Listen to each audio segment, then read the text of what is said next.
Today, I want us to wear the hat of a structural engineer. And the reason why I want us to do so is so that we can start to talk about natural versus concrete home foundations or just architecture foundations. The reason why I'm bringing this up is because I just feel like the conversation around natural ways of setting up a foundation for any type of architecture is not really widely talked about. And every time we talk about build, the type of foundation that immediately comes into our head is the concrete type of foundation. I want to share my personal experience with this and why I want us to widely talk about this, and I invite all the professionals to the table so that we can genuinely have a conversation about this and educate ourselves. I recently went back home, and when I went back home, my mom, she has built a beautiful house. But on the side, she had built a store. For one reason or another, she needed extra storage space, and I decided that I was going to gift her a new store. So back home, one thing that we do is that we heavily build with coral rocks. And as you can see, this existing store was actually built with coral rocks. Now, for the new store, we were also going to follow the same process. The reason why we build with coral rocks, it's because I am part of the descendants of the community that formed what you would call the Swahili culture in the Kenyan coast, and my people in a group of other communities together, all of us, we have contributed to the formation of the Kiswahili language. I know a lot of people call it Swahili. Swahili is the culture and the people, and Kiswahili is the language. The reason why I'm sharing this context is because we live next to the Indian Ocean, and so we perfected over time the skills to build with coral, and so those skills have continued to persist even as we build today. So predominantly, if you go to the Kenyan coast, one thing that you see the houses these days, they still go and to the quarries and they cut these blocks. This is a topic for another day. I don't want to go into it, but there's a lot of distraction of the natural coral to extract these perfect coral blocks, which is not even remotely how my ancestors used to build. But obviously, with the topic of modernity that we've been talking about and how that is extractive, this has definitely happened. And so there's a need to have these perfect rectangular coral blocks that are cut from the quarries. And then nowadays, people just use cement mortar to put together the blocks. And so this is the actual method that my mom wanted. And so I was going to honor it. I was not going to argue with her. But one thing that we needed to do is that we needed to dismantle the old store and then erect the new store, right? With new dimensions. Perfect. Very easy. Now, once we had dismantled the old store, the thing that started to happen was that we needed to set the foundation. Now, this is where this whole topic comes together, because this is very, very crucial for us to understand. In the Kenyan coast, if you look at a lot of indigenous, very, very old homes that have been built, and I'll give you perfect examples. Look at Fort Jesus, look at Jumba la Mtwana, look at Gede ruins, look at Takwa ruins.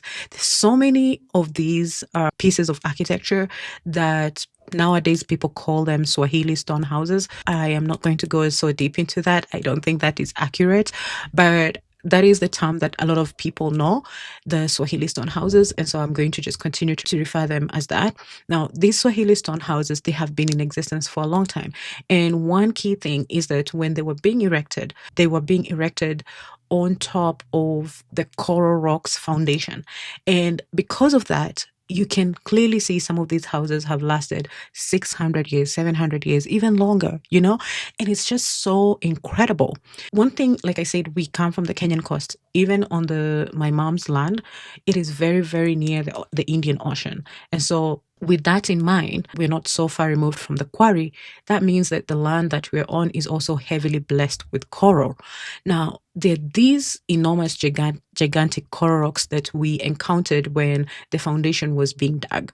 And when we go to that point, there was a big conversation and a big debate of, should we remove the rocks or should we just leave the rocks and dig a shallow foundation and build on that existing foundation of the coral rocks? I heavily was relying on both the indigenous community and also the professional. We had a structural engineer who was looking at the site and he was recommending that we actually dig out the rocks, and some of the rocks could not be actually dug out because if you think of how the coral rock formation like happens and how deep that can be, like you just don't dig that out. That is why like in the quarries they use heavy machinery to actually cut the coral and create blocks. Now, a lot of the indigenous people that I was talking to, they also, some of them work in the quarries. They fully understand which is a good coral rock, which is not a good coral rock, which is more stable, which is not stable, and what conditions a good coral rock should be.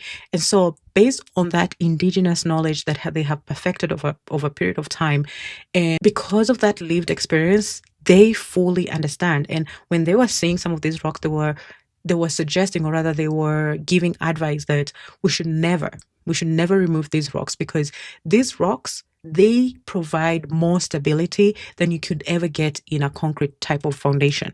Well, the opposing party, which is the actual profession, was saying, no, no, no, no, no, we should completely dig this out. If we cannot dig it out, we should get actual heavy machinery and cut all these rocks out, so that we can have an even type of foundation. And then on that foundation, we can build it with concrete. Now, to them, their view was that this was going to be more stable. But to me, who was like a neutral party, or rather like an interested party in both sides, in the professional person, but also in the indigenous knowledge, I started to see cracks in the argument that the professional was making. Now, my mom obviously already decided that she was going to go with the professional. The professional is like the end all and be all. And I think that is the mindset sometimes that a lot of us have, including the professions, that they are the ones who have the ultimate say and the ultimate knowledge. And so sometimes also there is like a lot of negative connotation and a lot of like the actual professionals looking down on the indigenous people and their knowledge. And this is where I want to shed a little bit of light. And I think I want to not just urge the professionals, but also to urge us as individuals to truly start to learn about natural forms of foundation. The reason why I'm saying this is because in this whole situation, I didn't have enough time to do a lot of research. And also, I don't fully think I was going to be able to convince my mom that the professional was wrong, because I think the way the brain has been trained with modernity is it's for us to think that when you hire a professional, then they are like, wow, they are the master, they are the person who knows it all. But I want to challenge us today to keep an open mind and start to learn about natural forms of foundation. The reason why I'm saying this is because when I was applying the basic logic here, to me, it just didn't make any sense that a coral rock that has been sedimented for thousands of years would not be stable enough compared to concrete. That type of argument genuinely did not make any sense whatsoever, especially because the indigenous people in my community literally took time to show me. They even were demonstrating to me in real time what is a good rock and what is not a good rock. And over that demonstration, I fully got convinced that they were fully understanding, and I could see the type of quality of rocks based on the way that they dig and the depth of the foundation. I can't fully tell whether sometimes these decisions are driven just by mere urge or for the professionals to get profit, or it's just ignorance, or it's just genuine lack of indigenous knowledge and them being able to appreciate indigenous knowledge. I couldn't tell which one it was, but one thing that I left with when we had all this conversation, even though we went with what the professional wanted, and it ended up costing way much more than it needed to be, I think that was the wrong decision. In retrospection now, when I think about it, I think that was a bad decision, and I think I should have, as a person who is very passionate about indigenous ways of building and educating and advocating for our ancestors and the indigenous ways, and helping people to appreciate that even indigenous knowledge is indeed rooted in science. It's indeed rooted in engineering. It's indeed rooted in physics and understanding the ecological environment. I now feel like I should have done more to be able to challenge the professional, but also to challenge my mom a little bit. Well, now that I didn't do that, I have had a lot of time to think about this. And I thought to myself, well, maybe then I can come here because now I'm building this beautiful community. This is my lesson that I have learned over a period of time. And I think this is something that we should talk more about. I would love to certainly get a structural engineer who is more open minded and willing to talk about natural forms of foundations. And we can come here and we can sit and we can have a candid conversation about this. If you're a structural engineer, if you're an engineer, if you are into physics or understand the dynamics of what I'm talking about, or you're from like an indigenous community and you also understand and know about these indigenous ways of laying out a foundation, I would love for you to just comment down below and let me know which other forms or foundations you know of, and I would gladly love to cover those in this community so that we can continue to educate ourselves and open our minds to new ways of building and going back to the basics and just being able to commune and connect with our ancestors again. I think this is something so incredible and beautiful. So this is all I have for you today, but let me know what you think. I think this is such a fascinating topic that is not widely talked about, and I would love to see more and more people cover it, to see more and more people engage with it. Please do not forget to like the video. Do not forget to subscribe if you've watched this far, and also to consider becoming a member of the channel. It really does help a lot with the research. It helps a lot with me trying to build resources. I really do appreciate, and I cannot thank everyone enough. To all the new members, I just want to say a big thank you. I really do appreciate you supporting my work. I see the big ways that you encourage me, that you contribute, that you give me feedback, and I truly really appreciate. I just never never thought I would reach this far. Sometimes I think when I share these ideas that I am just way too crazy and no one is going to really listen to me or understand me.